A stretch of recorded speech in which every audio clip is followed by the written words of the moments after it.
मैं Birsen Singh Jayshree cooperative housing society Diwanmand में रहता हूं और उसकी रीडेवलपमेंट की प्रक्रिया चालू की गई है। मैं आप लोगों को बताना चाहता हूं कि वसई विरार महानगर पालिका में जो रीडेवलपमेंट की प्रक्रिया चालू की गई है वो नियमों को ताक पर रखकर चालू की गई है।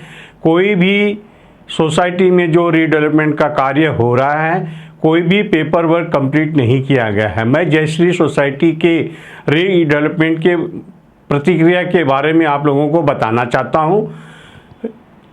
पहला इन्होंने सोसाइटी में मई के महीने में मेजरमेंट की प्रक्रिया चालू की और उन्होंने लेटर दिया कि बिल्डर का आदमी आएगा और मेजरमेंट करेगा। उसमें इन्होंने सिक्योरिटी गार्ड को भेजा मेजरमेंट के लिए और कुछ मेंबर उन्होंने एक फ्लैट का मेजरमेंट लिया और बोला कि हाँ सबका यही मेजरमेंट है। एक एक फ्लैट को सारे फ्लैट को मेजरमेंट नहीं लिया गया है। उसके बाद इन्होंने जुलाई में रीडेवलपमेंट की स्पेशल एजीएम मीटिंग रखी।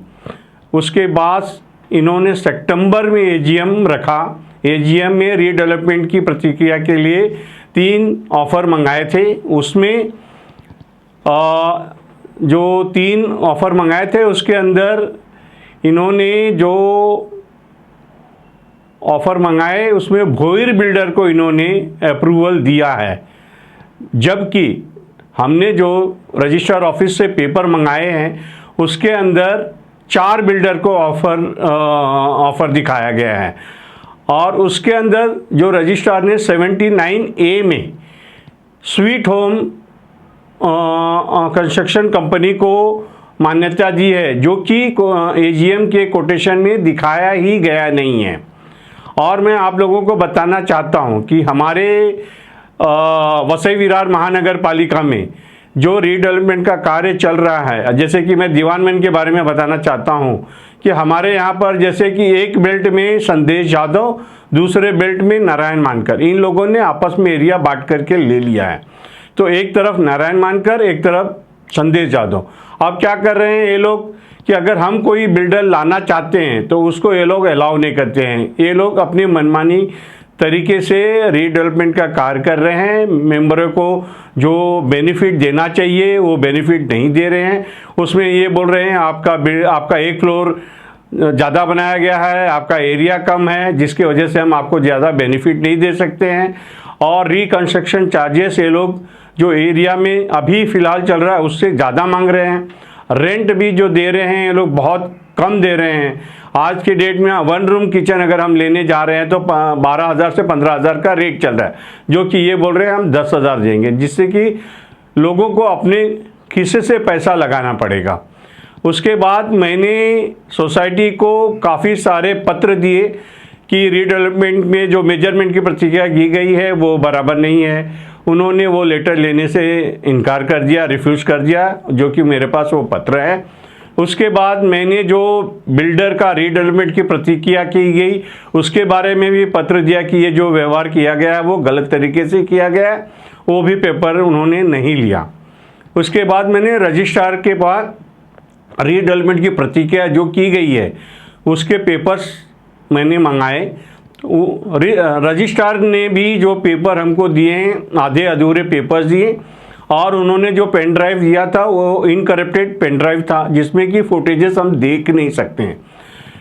उसके बाद सारी प्रतिक्रिया करने के बाद जब हमने कुछ नहीं हुआ तो हमने एक वकील के थ्रू सब रजिस्ट्रार को हमने लेटर लिखा और उस लेटर की सुनवाई इन्होंने 6/3/2025 को रखी थी। उसके बाद 27 मार्च 2025 को उसका हमको जवाब आया। सब रजिस्ट्रार के सामने जो हमने पॉइंट उसमें रखे थे उस पॉइंट को न देखते हुए उसको साइड में रख कर इन्होंने जो विषय नहीं था उस विषय के ऊपर उन्होंने जो अपना जजमेंट दिया है, जो कि पूरी तरह से गलत तरीके से दिया गया है। इस तरीके से सब रजिस्ट्रार, महानगर पालिका, ये सारे लोगों को मैनेज करके ये लोग रीडेवलपमेंट के कार्य कर रहे हैं। जयश्री सोसाइटी की कमेटी जो है वो पूरी तरह से अमान्य है, जो कि इन्होंने इलेक्शन नहीं किया है, उसकी कमेटी का सब रजिस्ट्रार को कोई इन्फॉर्मेशन नहीं है, उसके बावजूद भी ये लोग पद पर बने हुए हैं और सारा जो कार्य कर रहे हैं जो कि वो गलत है, क्योंकि इनको कोई पावर ही नहीं है।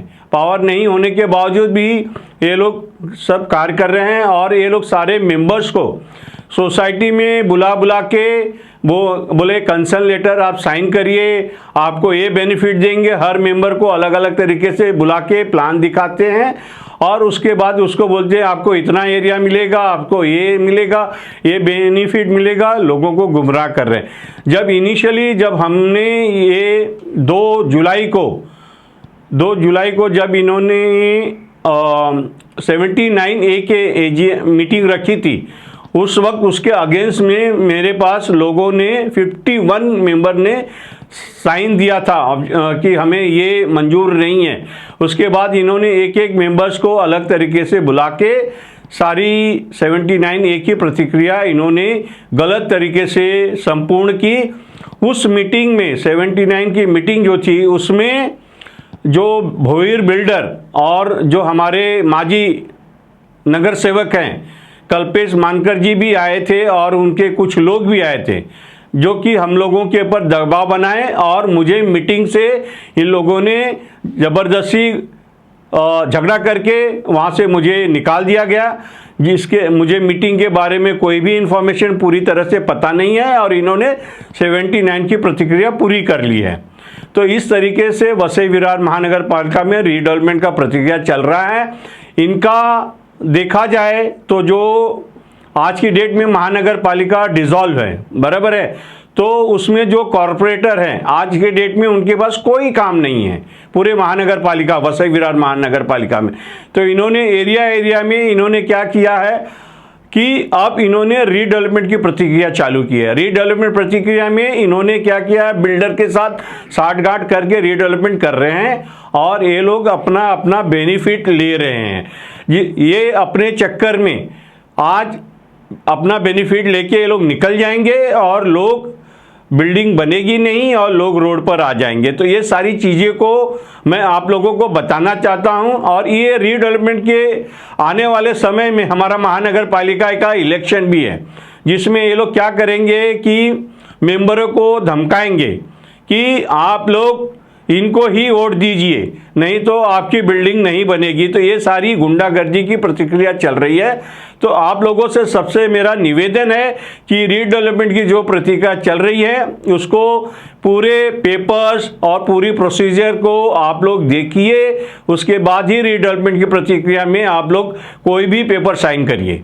और आप लोगों को मैं ये बताना चाहता हूँ कि आज हम लोग 30 साल से 25 साल से कोई 32 साल से सारे जो पुराने बिल्डिंग्स है उसमें लोग रह रहे हैं। लोगों ने कर्जा लेके घर लिया था। आज अगर ये बिल्डिंग टूट जा रही है, बराबर है, तो बिल्डर उसको एक्स्ट्रा एरिया के लिए हमको 12,000, 12,200, कहीं पे 10,000 इस तरीके से वो एक्स्ट्रा एरिया का पैसा मांग रहे हैं।